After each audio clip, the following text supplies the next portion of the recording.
In het groene verblijf van de ijsberen leidt Joertinien een hele bult varskiers. Ijsbeer Felix wil het eerst even goed uittesten, voordat hij het goed vertrouwt. Maar daarna wroet hij, onder een soort publieke belangstelling, flink in het ijs om.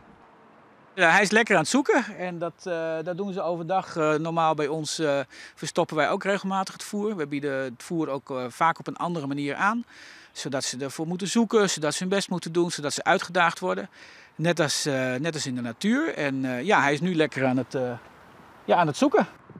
De ijsberen houden van badjen in het koude ijs. Vanwege dierendij is daarom de Ljouter Alversterdehal inschakelen.